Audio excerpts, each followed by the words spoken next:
Peace be with you, and peace be upon your house.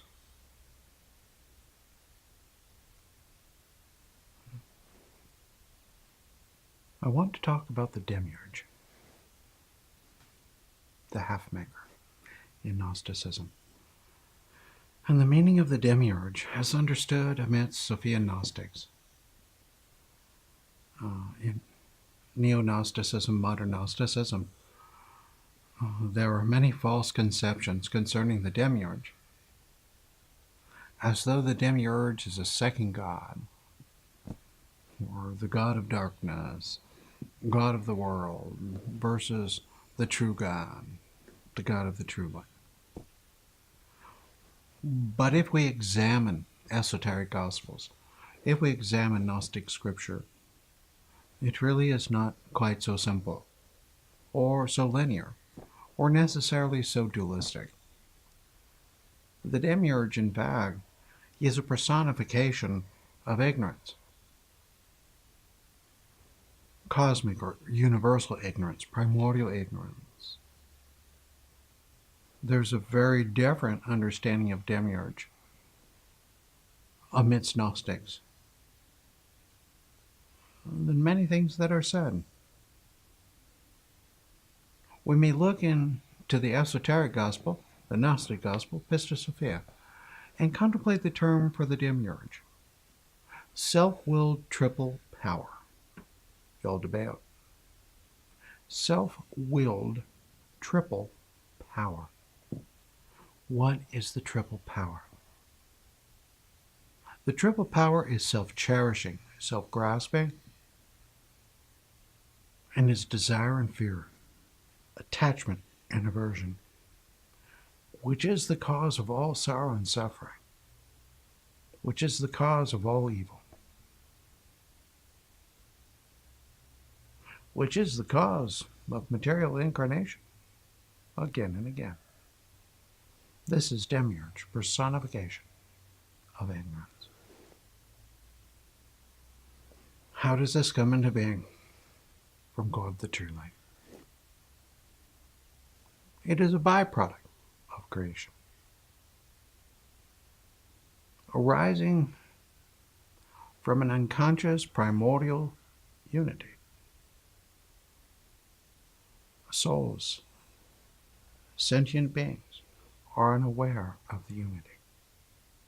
This primordial unconscious unity, this is primordial ignorance, to which if one gazes, they cannot find a beginning. In the arising of creation, the countless beings, countless spiritual forces, unaware of this unity, arising in an illusion of separation and dualism,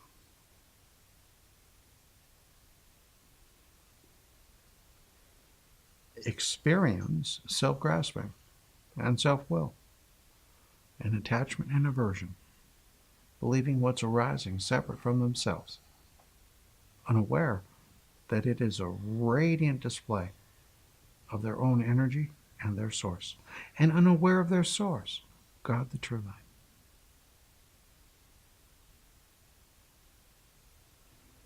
And it is in this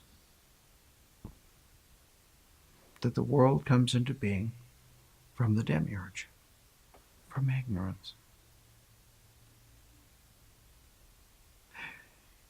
And self-cherishing, self-will, desire and fear in us, attachment and aversion in us, gives rise to our experience, our sorrow and suffering. Gives rise to the world, our experience. And this way, the Demiurge creates the world. This becomes interesting, though, because if we look into it, the Demiurge is really nothing. This self-grasping, this attachment and aversion is really nothing, but it becomes real to us. Creation of the world as we know it. in an illusion of separation. And this is Demiurge. For a Christian Gnostic, this begins to give insight into the coming of Messiah, into the coming of Christ. One who is not subject to this ignorance, this illusion of separation. One who is not asleep and dreaming and believing the dream separate and apart from the real, but rather who is a lucid dreamer,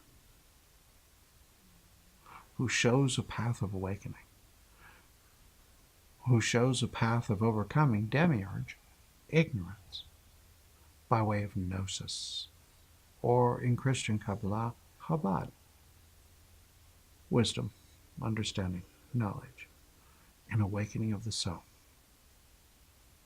in which the soul begins to remember its original unity, its innate unity with the source of its being, with God the true light.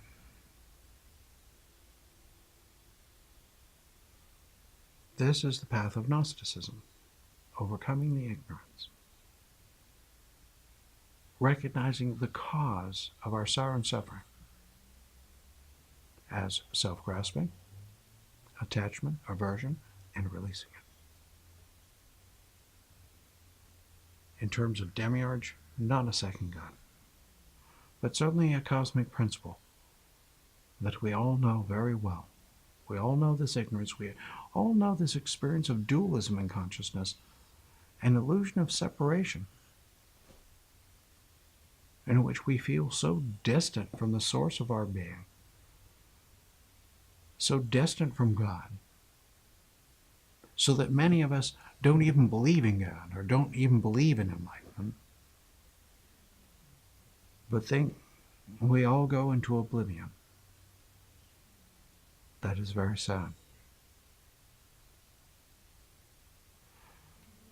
But there is a path of awakening the soul that's in us, the greater intelligence that's in us, through which we truly can exit and transcend this ignorance, the sorrow and suffering, in which it can be brought to cessation. And this, in truth, is what Gnosticism is. A path to this awakening, this enlightenment. If we ask the nature of this path, it is really simple. It's learning to go within and live within, and to go deeper still. It's a path of prayer and meditation, opening to the light from above, opening to direct spiritual and mystical experience, opening to a remembrance of other aspects of our soul or being that very much transcend here, and that aren't caught up in this ignorance, not at all. In this way, we might contemplate what is spoken in the gospel, that to enter the kingdom of heaven, enlightenment, we must be born from above.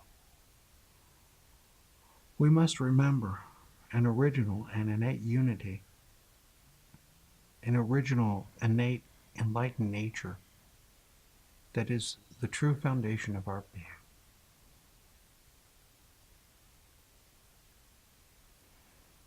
This, in fact, is the purpose of the coming of the Messiah, that we might remember, that we might awaken,